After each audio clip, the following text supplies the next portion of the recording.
పితా పుత్ర పవిత్రాత్మ నామమున ఆమేన్. జ్ఞానవాణి ప్రేక్షకులకు స్వాగతం, సుస్వాగతం. ప్రభుని పేరిట మీ అందరికీ శుభములు కలుగునుగాక.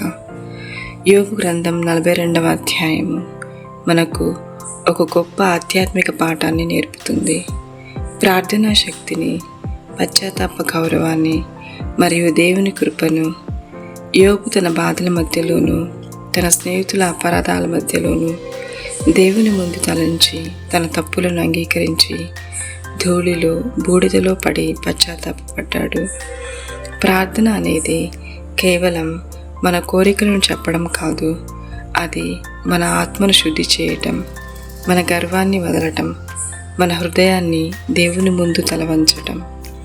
యోబు ఇలా అంటాడు, నీవు సమస్త క్రియలను చేయగలవని, నీవు ఉద్దేశించినది ఏది నిష్ఫలం కానేరదని నేనెప్పుడూ తెలుసుకున్నాను. ఈ మాటలు మనం ప్రతిరోజు మన ప్రార్థనలో పలకాలి. మనం దేవుని మహిమను అంగీకరించాలి, మన అహంకారాన్ని వదలాలి. యోబు కన్నులారా దేవుని చూశాడు, వెనికిడి చేత కాదు.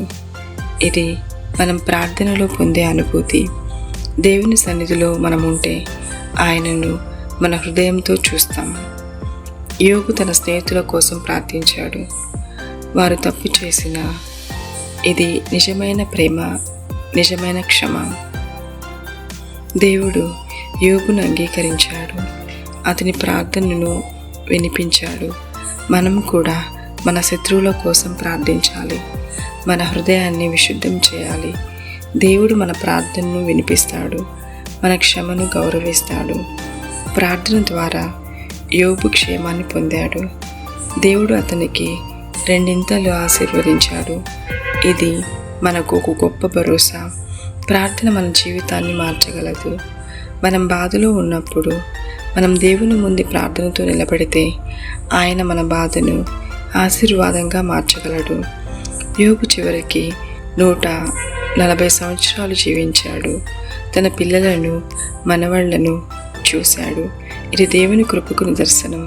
మనం ప్రార్థనలో స్థిరంగా ఉంటే మన జీవితంలో దేవుని ఆశీర్వాదం ప్రవహిస్తుంది. ఈ అధ్యాయం మనం ప్రతిరోజు మన ప్రార్థనలో పఠించాలి. మనం దేవుని ముందు తల వంచాలి, మన తప్పులను అంగీకరించాలి, ఇతరుల కోసం ప్రార్థించాలి.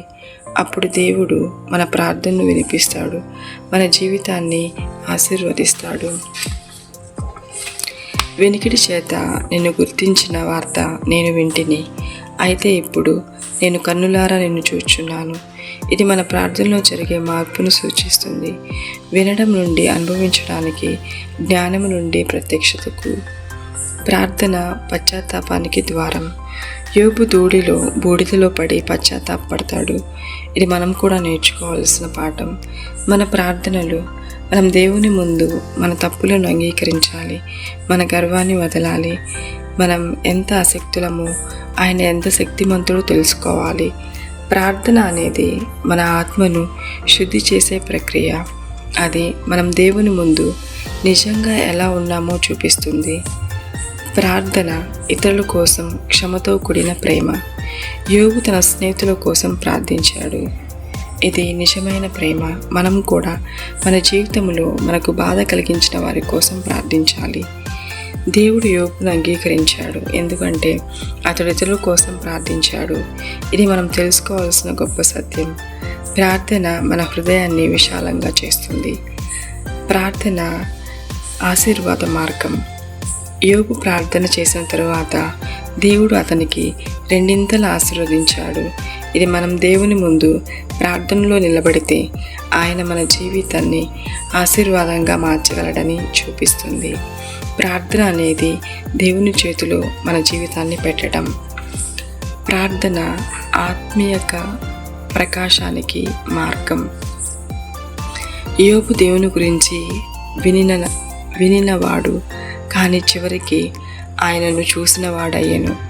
ఇది మన ప్రార్థనలో జరిగే మార్పు.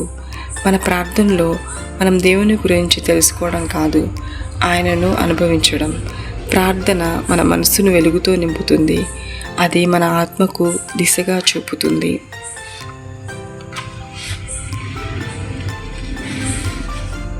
ప్రార్థన.